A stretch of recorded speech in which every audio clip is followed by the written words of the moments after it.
श्री ओम नमः सिद्धेभ्यः। जय श्री ओम नमः सिद्धेभ्यः। जय श्री ओम नमः सिद्धेभ्यः। नमः श्री वर्धमानाय निर्धूत कलिलात्मने सालोकानां त्रिलोकानां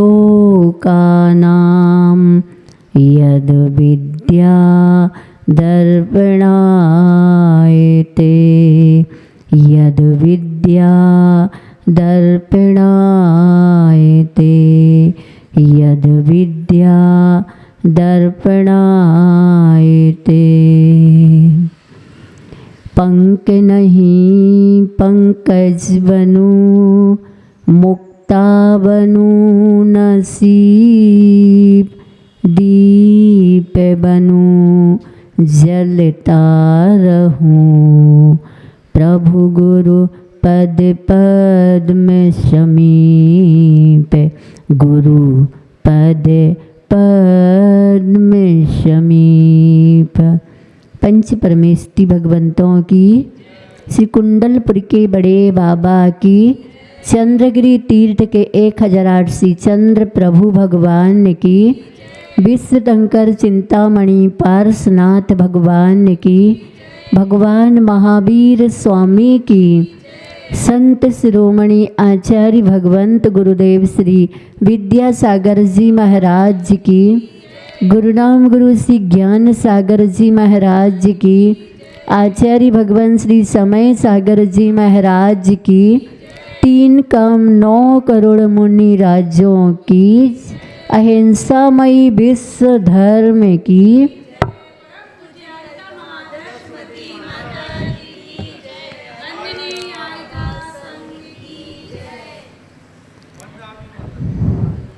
प्यारी प्यारी भव्यात्माओं, गुरु वैणम भक्ति निर्झर के गवाक्ष से परम पूज्य आचार्य भगवंत ने हम सब भव्य जीवों को आत्म तत्व की प्यास जग जाए सो उन्होंने अपने साधना के मंथन से प्राप्त नवनीत के कण दोहा के रूप में गुम्फित किए हैं। सो वो अनुभूतियों का अद्भुत संगम बहुत ही सुंदर है। जीवन समझो मोल है, जीवन समझो मोल है, ना समझो तो खेल। जीवन समझो मोल है, ना समझो तो खेल। खेल खेल में युग गया वही खिलाड़ी खेल। अगर हमने जीवन समझ लिया तो ये अनमोल है, वरना अनंत काल से 84 लाख योनियों में चतुर्गतियों में खेल ही खेल रहे। और खेल खेलने वाला खिलाड़ी कौन है?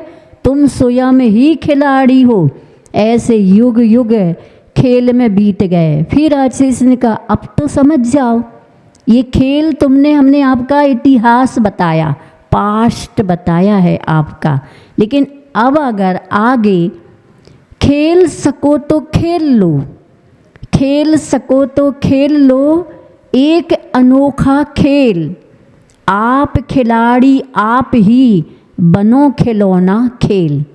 क्या अगर तू खेल सकता है, खेल तो रहा ही है, तब तू खेल सकता है तो एक ऐसा अनोखा खेल खेलो जिसमें आप ही खिलाड़ी बनो और आप ही खिलौना। जैसे आशीष जी ने निजामृतपान में कहा ना, खेल खेल में कौतुकता से रुचि ले अपने चिंतन में, मर जा पर कर निजानुभव कर, घड़ी घड़ी मत रचतन में, फलता पल में परम पूत को धुति में निज को पाएगा।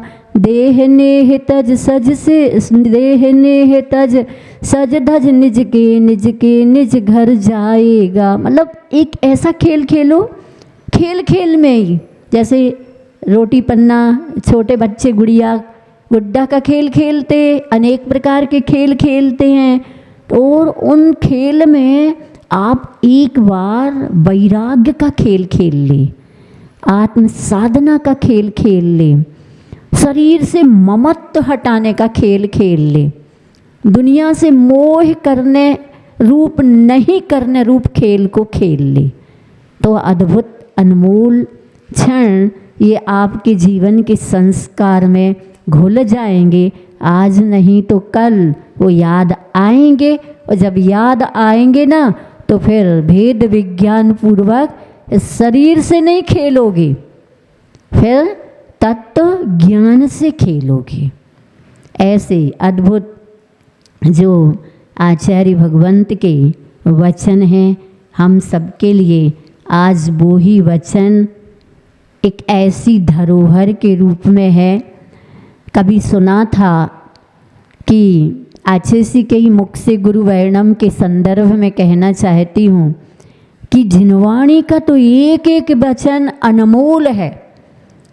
कोई संत किसी राजा के ज़माने में यूँ कहता, प्रचार मतलब घोषणा कर रहा था सड़कों पर रास्तों पर, 1 लाख की एक बात, 3 लाख की 3 बातें, कोई भी खरीद लो।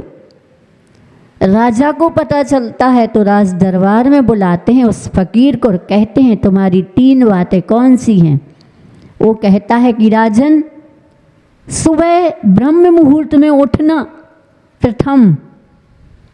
राज दरबारी सोचते ये भी कोई 1 लाख की बात। और दूसरी कहता है कि उठो तो उठने के बाद घूमने जाओगे, लेकिन उसके बाद कभी भी कोई भी अतिथि आ जाए तो अतिथि का सम्मान करना। और तीसरी बात, तत्काल देख करके क्रोध में कोई गलत निर्णय नहीं ले लेना। ये 3 बातें राजा बहुत जल्दी खरीद लेता है और अमल करता है। वो दूसरे दिन से ब्रह्म मुहूर्त में पहाड़ी पर उठ कर के घूमने जाता है, और एक दिन घूमते ही घूमते एक दिन उस पहाड़ी में से एक देवी रोती हुई दिखाई देती है। राजा पूछता है तुम्हारे रोने की वजह क्या है? तो वह कहता है कि कल मेरे राजा की मृत्यु हो जाएगी। तो राजा तो स्वयं ही था, कैसे होगी? बोले इस पहाड़ी से एक सर्प आएगा और वो राजा को डसेगा। तो अगर राजा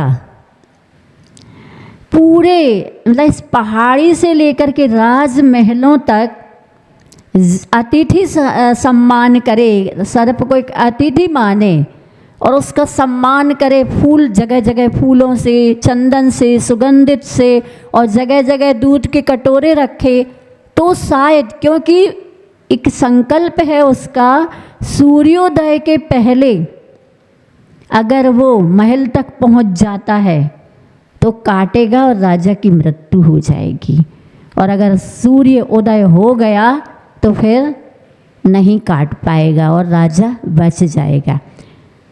तो राजा राज दरबार में लौटता है और राज दरबार लगाता है और अपने मंत्रीगण और अपने पत्नी रानी को और राजकुमारी को, राजकुमार तो था ही नहीं, बताता है कि इस प्रकार की किसी ने भविष्यवाणी की और कल ही मेरी मृत्यु है सर्प के काटने से।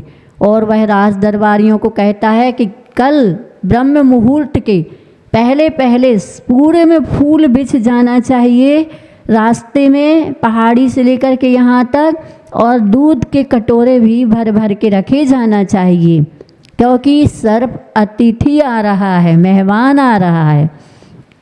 उसके बाद रानी से कहता है राजा मंत्री से कहता है कि अगर मेरी मृत्यु हो गई तो इस राज्य का राज सिंहासन मेरी बेटी राजकुमारी को तिलक कर देना। और ठीक है, रात्रि आ गई है, अब कल का इंतज़ार है। राज दरबार में राजा रात के 12 बजे तक मंत्रियों से मंत्रणा करता रहा और नीतियाँ समझाता रहा और सारे इंतजाम हो चुके थे। अब रात्रि को 12 बजे राजा आता है महल में और रानी ने क्या किया था, राजकुमारी को भी राजकुमार के वस्त्रों से उसको पहना दिए थे। तो और क्योंकि राजा को देर हो गई तो राजकुमारी और रानी एक ही साथ एक पलंग पर शयन कर रहे थे। तो जैसे ही राजा आता उसने कहा, सोचा ये कौन दूसरा पुरुष आ गया, अभी तो मेरी मृत्यु नहीं हुई और तलवार निकालता है। तो तुरंत उस फकीर की तीसरी बात याद आ जाती है, क्रोध के आवेश में एकदम अनुचित कुछ मत कर देना। और वह जैसे ही तलवार निकालता है बात याद आती, रुक जाता है। इतने में रानी की नींद खुल जाती है और राजकुमारी की भी नींद खुल जाती है। और राजा तो पूछ ही नहीं पाता और रानी कहती कि महाराज ये आपकी बेटी, मैंने इसको राजकुमारी की वेशभूषा से सुसज्जित कर दिया है। तब राजा सोचता है वाकई में अगर उस फकीर ने ऐसा कुछ नहीं कहा होता तो कितना बड़ा अनर्थ हो जाता। ये तो लाख की नहीं, ये तो अनमोल है।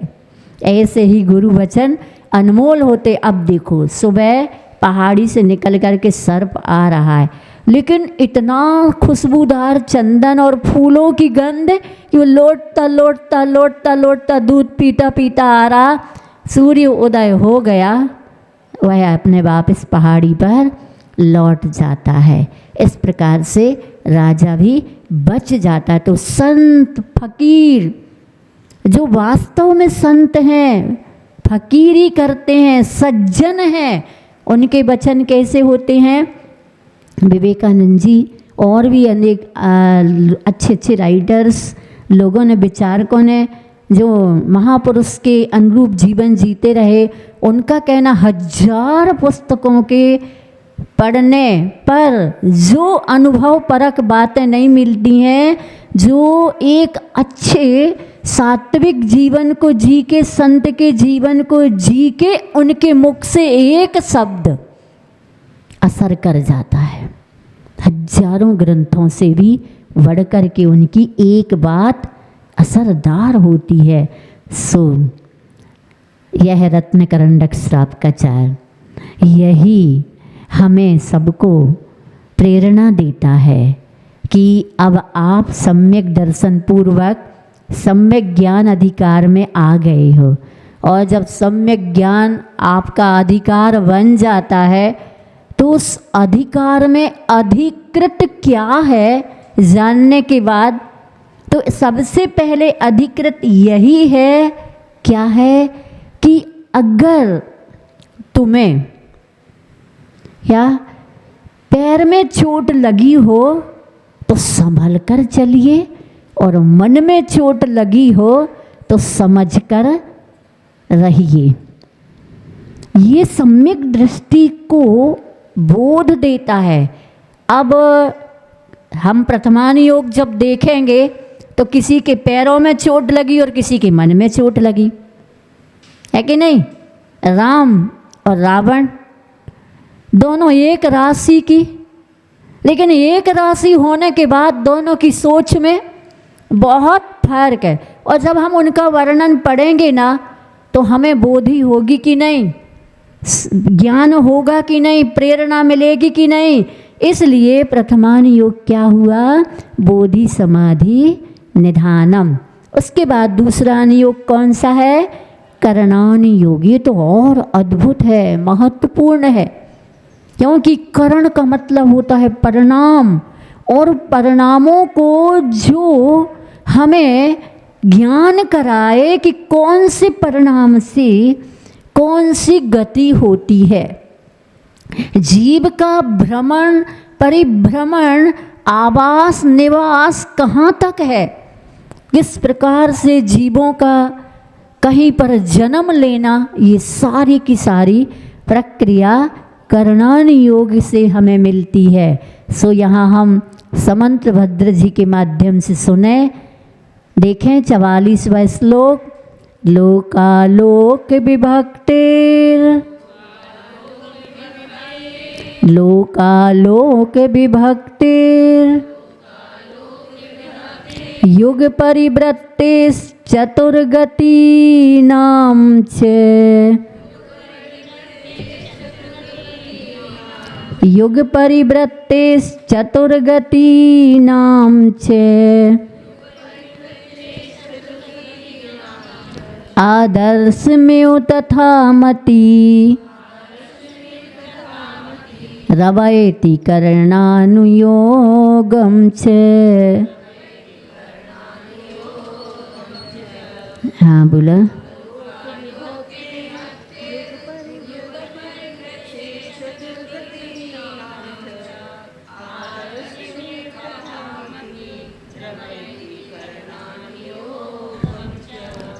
लोकालोक विभक्ते है युग परिवृत्ते चतुर्गति नाम च आदर्शम यो तथा मति मति ही अवयति करणान योगम च। लोकालोक विभक्ते है लोक और अलोक के विभाग को, युग परिवृत्ते है युगों के परिवर्तन च और चतुर्गति नाम च चारों गतियों के लिए ये करणान योग कैसा है? आदर्शम योग, आदर्श अर्थात दर्पण के, योग अर्थात समान। हाँ, आदर्शम योग समान तथा मति प्रथमान योग की तरह है। मति ही जो मनन रूप वही अवैति करणान योगम च करणान योग अवैति यानी जानता है, करणानि योगम च करणानि योग को किसको जानता है? करणान योग को, कर्ण अर्थात परिणाम रूप अनुयोग को। मतलब जैसे दर्पण के समान ये सब कुछ लोक और अलोक का विभाग है।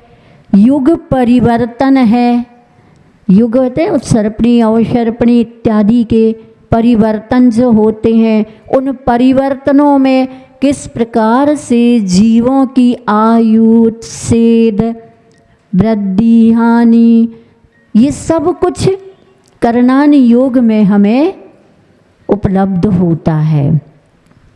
जैसे दर्पण वस्तु को अपने में जैसा का तैसा दिखा देता है, उसी प्रकार जो शास्त्र लोक और अलोक के विभाग को, उत्सर्पणी और अवसर्पणी के काल परिवर्तन को तथा चारों गतियों को जैसा का तैसा जानता, मतलब जैसा।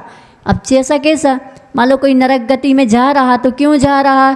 क्या कोई जैसे यहाँ कोई दुश्मन किसी को दुष्टता पूर्वक कहीं पटकता है वो है? नहीं, कोई दुश्मन नहीं है। हमारे ही परिणाम हमारे दुश्मन हैं और हमारे ही परिणाम हमारे मित्र हैं।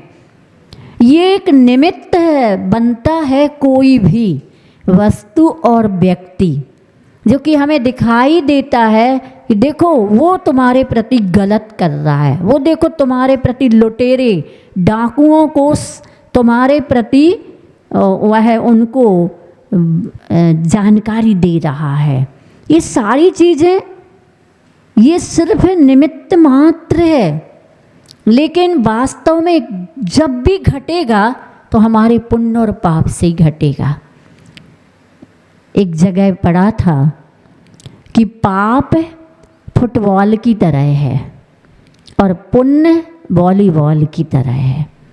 फुटबॉल जितने भी लोग खेलेंगे वो उसको पैरों से उछालेंगे, कोई भी उसको हाथ में नहीं लेगा। जब पाप का उदय होता है तो ब्लड रिलेशन और हार्ट रिलेशन भी ऐसे ही पैरों से ठुकराते, विश्वास नहीं करते और उनको ऐसा ही लगता है कि नहीं ये कर तो सकता है, ऐसा ही कर रहा है, ये ही कर रहा है। और वॉलीबॉल पुण्य, पुण्य का उदय हो तो कोई शत्रु होता ही नहीं, और अगर किसी की शत्रुता भी हो भी तो उसको देखते ही मित्रता उसके भीतर आ जाती है, और सब हाथों में लेते हैं। पुण्य के उदय में सब हाथों में लेते और पाप के उदय में सब लथेड़ते हैं। ये कौन बताता है? आगे का पुण्य और पाप का और बंध और आश्रय इत्यादि का तो द्रव्यान योग बताएगा, लेकिन तुमने जो किया है उसका वैसा का वैसा ये करणान योग दर्पण के समान झलकाता है। हमारे ही साथ ऐसा क्यों? तो देखो यहाँ पर कहा जा रहा है माया तैर्यज्ञो नस, माया चारी छल कपट की है, इसलिए त्रियंश आयु। लोग कहते हैं कि माता जी आज लोग मतलब पुत्र जो भी हैं माता पिता के, और वे अच्छे हाई फाई वैभव संपन्न हो जाते हैं, सुविधा संपन्न हो जाते हैं, बूढ़े माँ बाप को बात भी करना पसंद नहीं करते और कुत्तों को अपनी अच्छी बढ़िया गाड़ी में घुमाते हैं, बिस्किट खिलाते हैं उनका समय पर, इवन उनको कहाँ पोटी इत्यादि करना है उसको भी वो कराने ले जाते, और अपने माता पिता को सेवा करना तो दूर, उनको एक बार उनकी खबर भी नहीं लेते हैं, उनके लिए पूछताछ भी नहीं करते हैं। ये क्या है?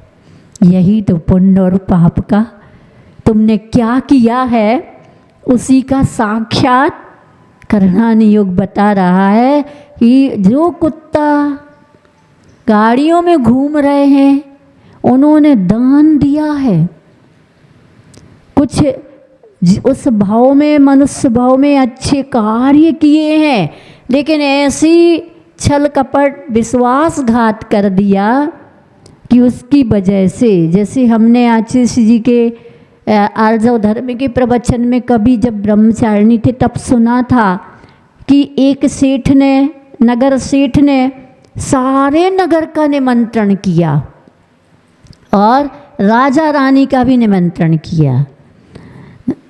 रानी से सब लोगों ने अपेक्षा रखी कि कुछ न कुछ परोसे, तो सेठ, नगर सेठ ने कहा कि आज रानी साहिबा सबके चावल में घी परोसेगी, घी डालेगी, और माप दे दिया, घी का कटोरा दे दिया और उसमें घी की परी चम्मच जो कुछ भी डाल दिया, इससे एक एक चम्मच डालना है। अब रानी ने अनेकों को घी परोसा, लेकिन जब राजा का नंबर आया सबको तो एक एक चम्मच, और राजा का नंबर आया तो उसने 2 चम्मच डाल दिया। अब राजा ने कुछ नहीं कहा और रानी ने उस अनुशासन का उल्लंघन किया, पक्षपात कर दिया, तुरंत दोनों को त्रियंश आयु का बंध हो गया।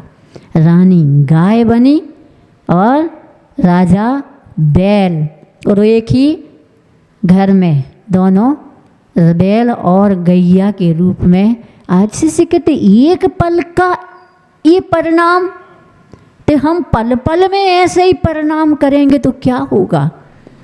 ये जैसा का तैसा बता रहा है, या जैसा करोगे वैसा ही भरोगे।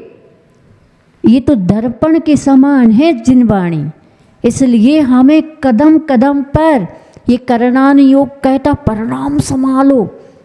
ये तो संसार में ये जिसके लिए पक्षपात किया जा रहा है, मेरा तेरा किया जा रहा है, ये तो सब यही पड़ा रह जाने वाला है।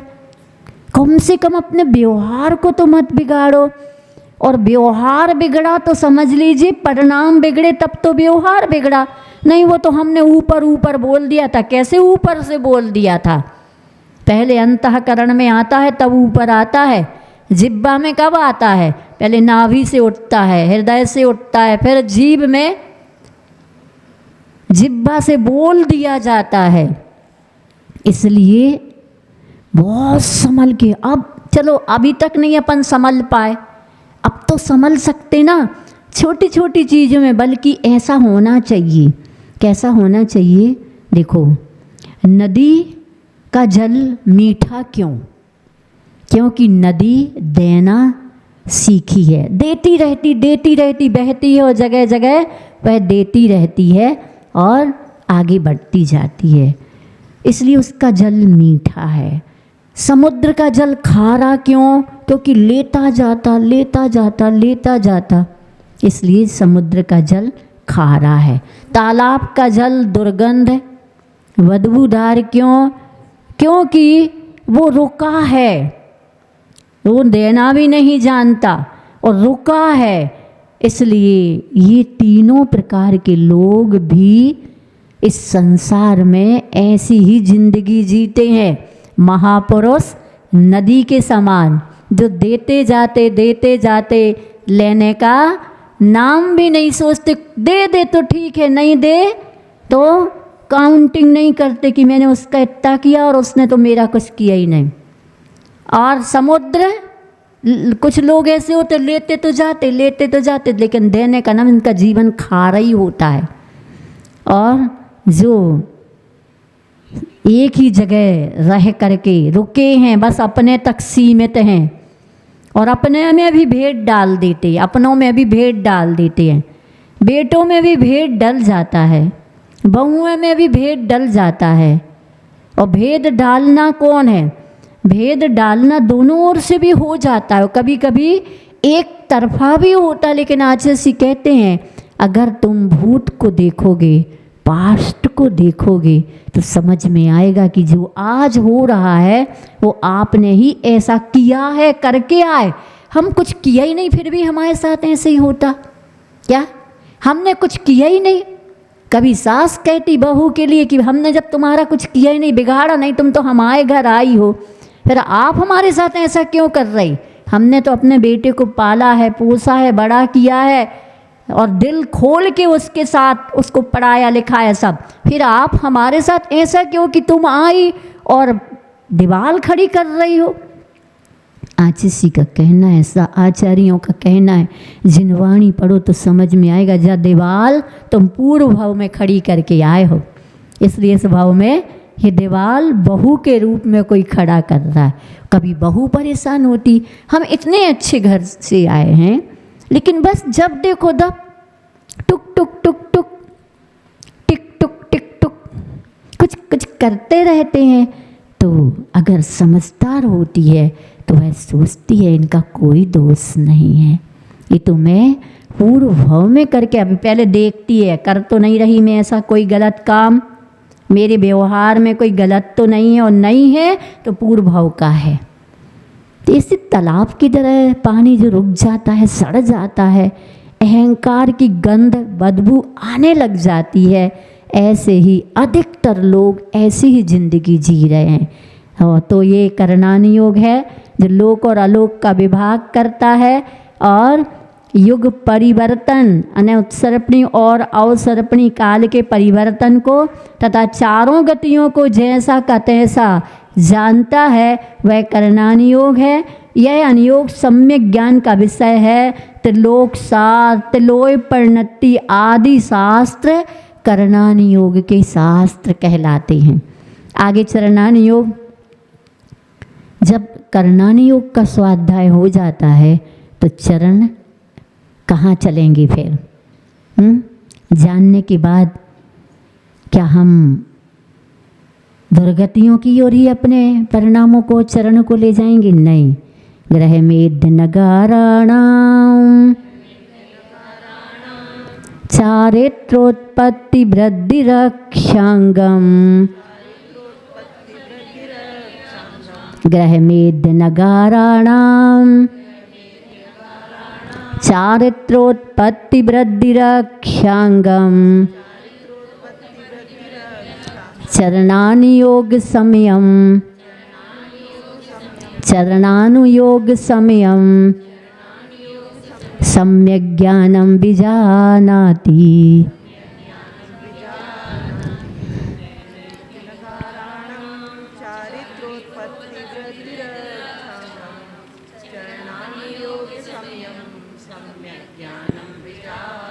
ग्रह मेध अनगाराणाम, ग्रह मेधि अनगाराणाम चारित्र उत्पत्ति वृद्धि रक्षांगम चरणानि योग समयम सम्यक ज्ञानम विजानाति।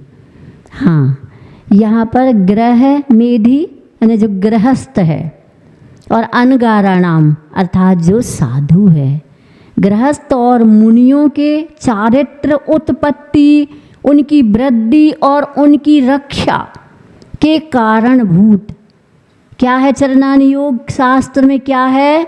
गृहस्थ और साधु के चारित्र की उत्पत्ति और उत्पत्ति के बाद उसकी वृद्धि कैसे हो, और उस चारित्र की वृद्धि होने पर उसकी रक्षा कैसे हो, ऐसे कारणभूत चरणान योग संयम, चरणान योग शास्त्र को विजानाति जानता है। किस प्रकार? सम्यक ज्ञानम, भाव श्रुत रूप सम्यक ज्ञान को। कौन सा है? चारित्र जहाँ आया वहाँ भाव श्रुत है, चाहे वो गृहस्थ का चारित्र हो, गृहस्थ जीवन में है तो उसने भाव श्रुत रूप सम्यक ज्ञान को उपलब्ध किया है। एक जानना और जान करके जीवन में उतारना। क्रोध करना बुरा है, सबको सब बता देंगे, गुस्सा मत किया करो। क्या? गुस्सा मत करा करो। गुस्सा से क्या होता है? अरे गुस्सा से शरीर जल जाता है, आत्मा भी जल जाती है। खुद की बारी आती है तब खुद ना करे, ये आत्मानुशासन है, ये भाव श्रुत है। तब दूसरे को कहे कि गुस्सा नहीं करो, पर अगर गुस्सा खुद को भी आती तो कैसा कहे सामने वाले को? क्योंकि बोध तो देना चाहिए, देखो मुझे तो गुस्सा आती लेकिन ये बहुत बुरी चीज़ है, हम छोड़ना चाहते छोड़ नहीं पा रहा है, तुम तो छोड़ सकते हो ना, हमारे सामने ऐसी समस्याएं हैं, अब मेरा नेचर हो गया, तुम अपना नेचर ऐसा मत बनाओ। हर चीज़ गुस्सा करना पल पल में अच्छा नहीं होता है। अकेले गुस्से ही वाली बात नहीं, अहंकार भी समझाएगा, मायाचारी, छल कपट, विश्वासघात, धोखा, पक्षपात, इसके विषय में भी समझाएगा, एक सब गलत है। और लोभ करना भी, अरे खाओ ना, पेट में तो जाए, पेट में ही नहीं जा रहा, पेटी पेटी में जल चला जा रहा, बैंक में चला जा रहा। खाना सीखो और खिलाना भी सीखो। अच्छा सी कहते ना, रोटी खाओ पर उसके पहले बनाओ, क्योंकि रोटी खाने में कम मेहनत लगती है, बनाने में उससे ज़्यादा, और तैयार करने में, मतलब अब रोटी किसकी बनी? गेहूं की, अनाज की। अब अनाज किसान उगाता है, उसको कितना समय लगता है, कितनी मेहनत लगती है अनाज आने में, गेहूं आने में। इसलिए आज इसने कहा है रोटी खाओ नहीं, खिलाओ, बनाओ और खिलाओ, तब पता चले, खिला के खिलाओ, तो ये अतिथि समविभाग हो जाएगा। तो कोई भी कार्य आप किसी को कहना चाहते हो तो कहना। तो मैं बरनी जी का एक बार और उदाहरण दिया था, जब एक माँ अपने बेटे को बरनी जी के पास लाती है, बरनी महाराज बहुत गुड़ खाता है मेरा बेटा, छोटा है। बरनी जी ने कहा ठीक है 7 दिन बाद आना। 7 दिन बाद बेटा गुड़ नहीं खाते, गुड़ से दांत वगैरह खराब हो जाते, शक्कर ज़्यादा, मीठा ज़्यादा नहीं खाना। ठीक है नहीं खाऊंगा। तो माँ पूछती बस इतनी सी बात कहनी थी, तो तुम 7 दिन पहले कह लेते, तुम्हारा बेटा 7 दिन पहले गुड़ छोड़ देता। बात ये थी कि मैं गुड़ खूब खाता हूँ, जब मैं छोड़ूंगा तभी तो बच्चे को कह पाऊँगा ना, नहीं तो कहेंगे अच्छा खुद तो गुस्सा करते हैं, खुद खाते और हमें कह रहा है। मतलब ये टोकने वाले चूकते हैं क्या? बोलने वाले चूकते हैं? नहीं, अल्फाज ही तो हैं जो दिल जीत लेते और दिल चीर देते, दोनों ही। क्या ये अल्फाज यानी शब्द ही तो हैं जो दिल भी चीर देते हैं और दिल जीत लेते हैं। ऐसे शब्द बोलो तो दिल जीत ले, और कटु और अनुचित शब्द बोलो तो दिल चीर देते हैं। इसलिए यह चरणानी योग कहता है कि हमारे पास अगर छोटा सा भी व्रत है, नियम है, अगर अंकुरित हुआ है, उसकी उत्पत्ति हुई है, तो उसकी वृद्धि भी करो। कैसी वृद्धि? आज रात्रि भोजन तो त्याग है, लेकिन जल 10 बजे तक लेते, धीरे धीरे 9 बजे करो, फिर धीरे धीरे 8 बजे कर दो, फिर धीरे धीरे 7 बजे कर दो, फिर धीरे धीरे 6। वृद्धि हो जाएगी ना, उसकी रक्षा कैसे करें? उसकी रक्षा सच्चे देव शास्त्र गुरु के वचन है। ऐसा तो नहीं हो सकता है प्राण जाए पर वचन ना जाए, संकल्प तो नहीं तोड़ूंगा। इस प्रकार से उनकी रक्षा करने वाला चरणान योग ग्रंथ होता है। यह रत्नकरण रक्षापकाचार करणान योग चरणान योग के लक्षण पूर्वक आज यही विराम। बोले भगवान महावीर स्वामी की, संत श्रोमणी आचार्य भगवंत गुरुदेव श्री विद्यासागर जी महाराज की, गुरुनाम गुरु श्री ज्ञान सागर जी महाराज की, आचार्य भगवंत श्री समय सागर जी महाराज की, 3 कम 9 करोड़ मुनि राजों की। जा